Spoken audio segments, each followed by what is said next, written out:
Please, everybody, watch these shows.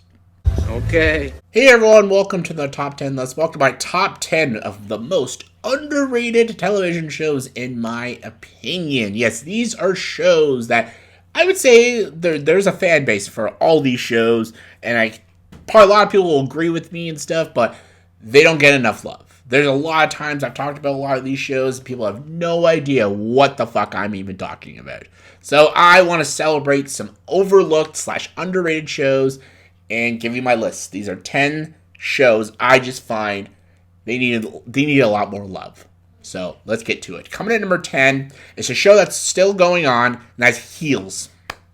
Heels is a wrestling show starring Stephen Amell from Arrow. And the guy, forget the guy's name from Hunger Games. This show is so good. It's about the underbelly of the wrestling world. It's about this main character.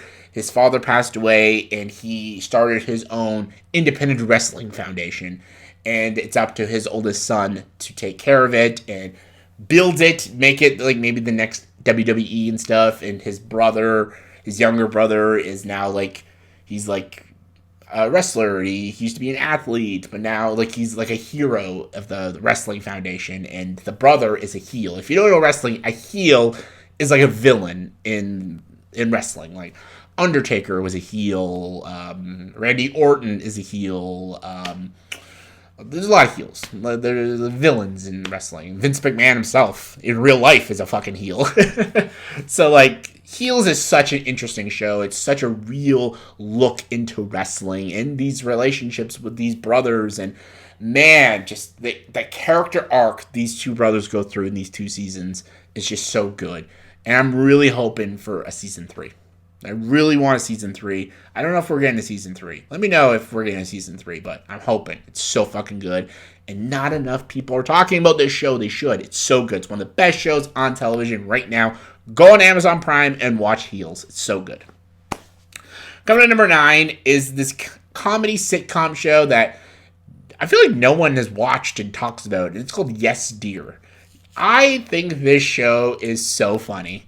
It's basically about this husband and wife, and the wife's sister and the sister's husband has to live with them in their beach house, and the main character just can't stand people living in his house, and the brother-in-law is like this mooch that mooches off of them with his wife and stuff, and they're really lazy and shitty parents, and the main characters are more proper parents. They want to teach traditional values, but the brother and sister-in-law come in and they're just like, who gives a shit and stuff. It's like this social dynamic of these parents, and it's a very, very funny show, and it's great. I love the comedy in the show. I used to watch this show when I used to come home from school in high school. Actually, in my early high school years, I'd go on TBS or something and watch it and stuff. I always thought it was very funny, and I rewatched it about a year ago, because all the episodes are down on YouTube. So I just watched it, see if it still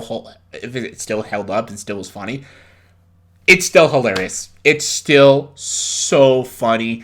And go on YouTube now and just watch the first season of Yes Dear and just let me know if you think it's funny. I always enjoyed this show. I always had a soft spot for it. I love the character Jimmy. He's just so funny. It's just great. And this scene right here is one of my favorite moments.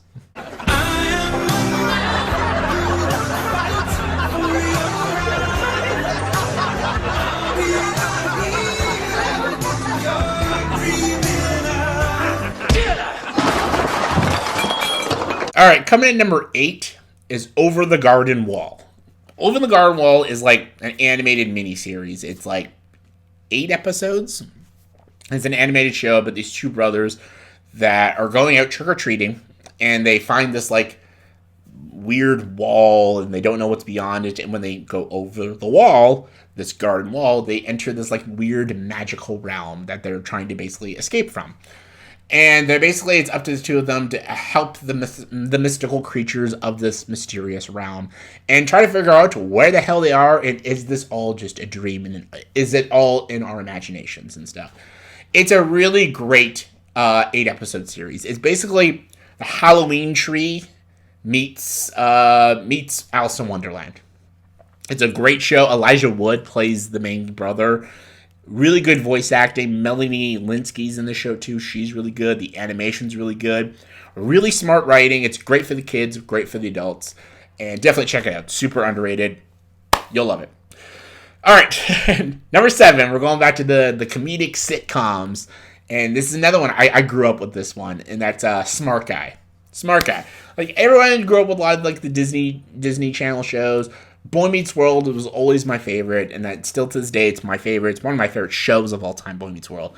Smart Guy gets so much like just it's forgotten. It's like the most overlooked Disney Channel show out there. It's such a great show though. It's basically about this young kid. He's like maybe 11. And he's like a genius. So he goes to high school with his older brother, Marcus. What's his name? TJ Henderson. Marcus is like cool. He's on the basketball team. And he's got his best buddy, my favorite character, Maurice, man. I love him. Mo is amazing. He's so great. And basically Marcus is very popular and stuff, so he doesn't want his little brother coming to high school with him. And basically his little brother is super smart, and he's very good with his words, so he basically almost like becomes more popular than Marcus does. And now Marcus has almost become like the nerd and stuff, and it's like the interesting dynamic between him and his brother going to high school together, this 11-year-old brother going to his school and stuff. And it's really funny. It's the high school life, but 11-year-old going to high school and everything. I know, like, there's a show, Young Sheldon, that's basically doing the same thing like that, which, it's just, Young Sheldon, every time I watch Young Sheldon, I feel like I always, like, think to myself, Smart Guy just did it better and much funnier. And I love the dad in the show, Smart Guy. What the hell's his name? What was his name? I forget his name. Oh, my God. He was in the show Still Standing. I forget his name. Was it Floyd or something? I don't know. I love their dad. He's like this single father character, which is a character you don't always get in sitcoms like this. And he's really, really great. He's probably one of the best characters. How he guides his sons and his daughter Yvette and everything. Love the show. It's so funny. It's on Disney Plus now. Definitely check it out. It's a great show. Number 6, Dollhouse. Dollhouse, I've talked about Dollhouse a few times on this channel. This is a Joss Whedon show. And it's not as good as like Firefly or Buffy the Vampire Slayer, but it's a great show. And it did get canceled, but they did end the show so it doesn't leave you on like a cliffhanger or anything. It's basically about these people, instead of like if they commit a crime, instead of like going to jail, they give their body to this foundation and they turn them into like these dolls that are basically, they take their minds, like their memories out of their heads, and they put other people's memories and they become other people. And that's basically like their prison sentence. And it's so interesting. It's an interesting story. It's a weird like futuristic sci-fi show. It's super clever. It's got great performances, amazing characters. Like Topher, I love Topher, who's one of my favorite characters. And man, it has a great ending too. And it's only 2 seasons, so check it out. It's a really good show. Number 5 is a miniseries called The Night Manager. I did a whole review on The Night Manager years ago. My opinions have not changed. What's his name? Loki. What's his name? Tom. Oh my God, what the fuck's his name? Not Tom Holland, I was going to say Tom Holland. Tom Hiddleston. They almost have the same name. Tom Holland and Tom Hiddleston. Too many Toms in the MCU. Just saying. Tom Hiddleston and Hugh Laurie, great. It's a John LeClaire adaptation, so it's dense. It's a spy espionage thriller, but it's done superbly well. Check it out. Number 4. Yes, this is a childhood classic, the Tiny Toons Adventures. This was ahead of its time, the Tiny Toon Adventures. And I know it has like a cult following, but it didn't get the praise like the original Looney Tunes or Animaniacs and stuff. Like, those were just like cemented in the 90s, 80s culture. This Tiny Toons just was kind of forgotten for like 25 years. And now it's getting a little bit more of a resurgence, but I still think Tiny Toon Adventures is so underrated. It's funny, it's well written, it's got the classic Looney Tune characters. Go watch Tiny Toon Adventures. Alright, coming at number 3 is SpiderMan, the animated series that came out in 2003.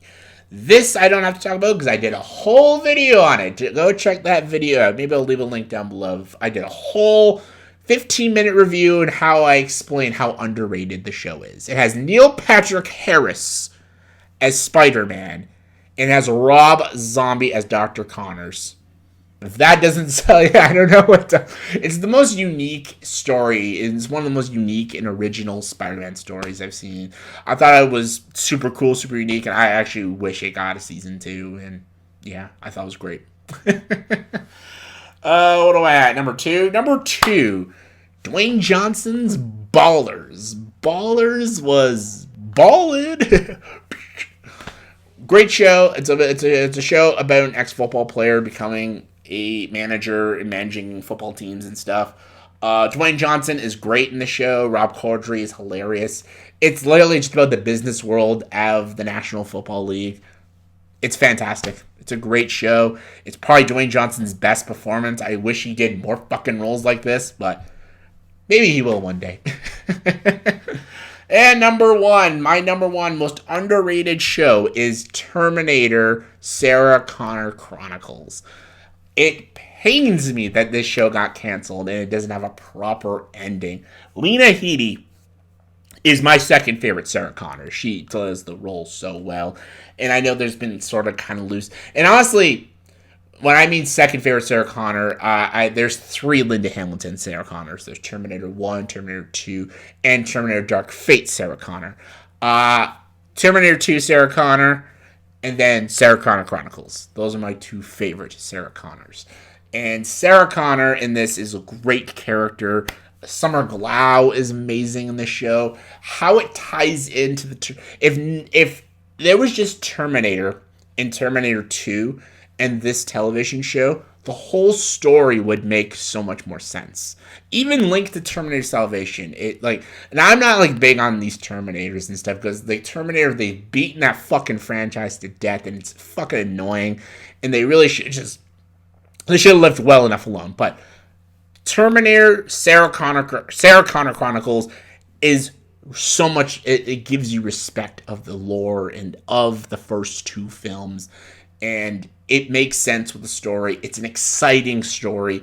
It's so well done. The characters are really great. It's very thrilling. And it'll piss you off because you just want more of it. And to me, most underrated show. So there we go. Underrated television shows, in my opinion. So let me know in the comments below. What are television shows you find underrated? Comment below, let me know. And as always, for this video, please like and subscribe to this channel. And join the dark side.